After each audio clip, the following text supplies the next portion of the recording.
મોરબીના માણિયા મિયાણામાં મહિલાના હત્યા કેસમાં આરોપીને કડક સજા ફટકારવામાં આવી છે। ખખરેચી ગામમાં વર્ષ 2021માં અનુસૂચિત જાતિની મહિલાની હત્યા મામલે મોરબી કોર્ટે ચુકાદો આપ્યો છે। કોર્ટે બે આરોપીઓને 7-7 વર્ષની સજા ફટકારી।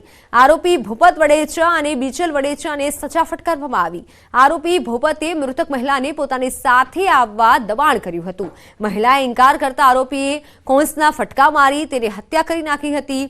ત્યારે કોર્ટે 12 મૌખિક પુરાવા અને 44 દસ્તાવેજી પુરાવાને ધ્યાનમાં રાખી ચુકાદો આપ્યો છે। વલસાડ જિલ્લાને અડી અને આવેલા મહારાષ્ટ્ર ગુજરાતની બોર્ડર પર એક ટેમ્પોમાં આગની ઘટના બની। હાઈવે પર ટોલ નાકા પર ઉભેલા એક ટેમ્પોમાં અચાનક આગ ભભૂકી ઉઠી। પરિણામે આસપાસના વિસ્તારમાં દોડધામ મચી ગઈ। સતત ધમધમતા અમદાવાદ મુંબઈ નેશનલ હાઈવે પર આવેલા આ દાવચરી ટોલ નાકા પર ઘટના બની હતી। આગની ઘટનામાં ટેમ્પો બળીને ખાખ થઈ ગયો। આ ઘટનામાં કોઈ જાનહાનિના સમાચાર નથી।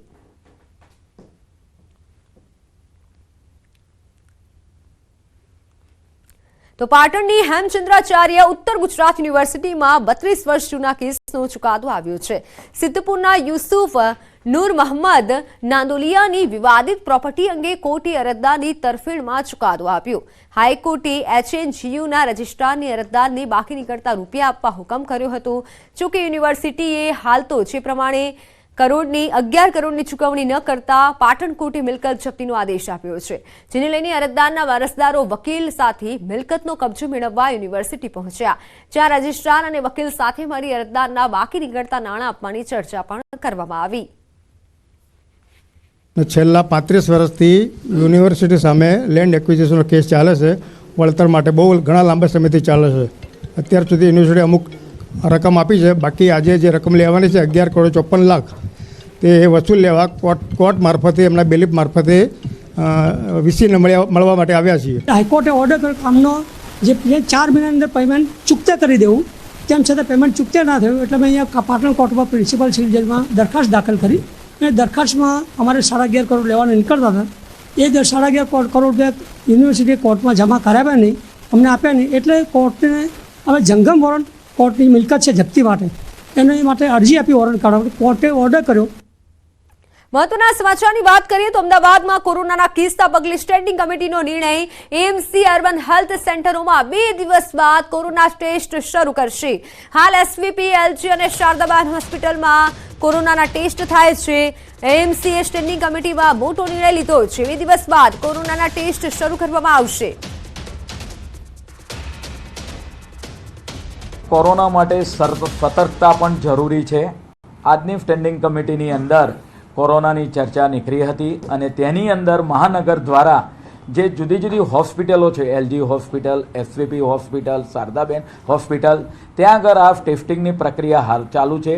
જો કોઈ સિમ્ટોમેટિક પેશન્ટ દેખાય તો એ પોતાનું ટેસ્ટિંગ ત્યાં જઈને કરી શકે છે। આવનાર સમયમાં વિધિન 3 કે 4 દિવસની અંદર કોર્પોરેશનના જે CHC છે અથવા તો UHC છે ત્યાં આગળ કોઈ પણ દર્દીના જો સિમ્ટમ્સ દેખાય તો એ UHC પર અથવા તો CHC પર જઈ તેની તપાસ કરાવી શકશે। રાજ્યમાં D2D ઇજનેરી ફાર્મસીમાં પ્રવેશ મેળવવા માટે કોમન એન્ટ્રન્સ ટેસ્ટ અમલી કરાઈ છે। ટેસ્ટ માટે જાહેર કરાયેલા અભ્યાસક્રમને લઈને વિદ્યાર્થીઓ મૂંઝવણમાં છે। સરકારી ઇજનેરી કોલેજના વિદ્યાર્થીઓ પણ રજૂઆત કરવા પહોંચ્યા હતા। એન્ટ્રન્સ ટેસ્ટમાં ફિઝિક્સ, કેમેસ્ટ્રી, મેથેમેટિક્સ, ઇંગ્લિશ તેમજ 4 જેટલા વિષય છે, જેની 50-50 માર્કની પરીક્ષા લેવાશે। ત્યારે વિદ્યાર્થીઓનું કહેવું છે કે ડિપ્લોમાના અભ્યાસ સમયે જે વિષય ભણાવવામાં જ નથી આવ્યા તેની પરીક્ષા કઈ રીતે આપવી। વિદ્યાર્થીઓની માંગ છે કે ડિપ્લોમામાં જે બ્રાન્ચ કર્યું હોય તે જ બ્રાન્ચમાં ડિગ્રીમાં પણ પ્રવેશ આપવામાં આવે।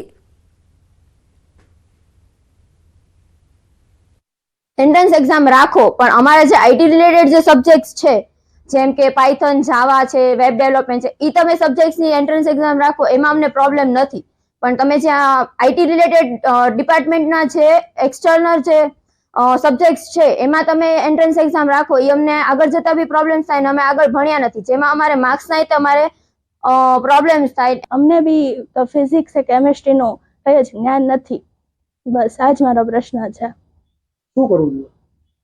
આનો ઉપાય એ છે કે અલગ અલગ બ્રાન્ચ વાઇઝ તમે કોમન એન્ટ્રન્સ ટેસ્ટ લો। આમાં પણ જે વિષયો ભણ્યા નથી એ બાળકોને એ વિષયો અંગેની પૃચ્છા ન થાય અને જે તે સ્કિલ આધારિત પૃચ્છા થાય એવી અમે સૌ સરકારશ્રી પાસે માંગણી કરીએ છીએ. આઈટી માટે પણ આ એન્ટ્રન્સ એક્ઝામમાં આ બધા સબ્જેક્ટ લોકોએ લાગુ કર્યા છે.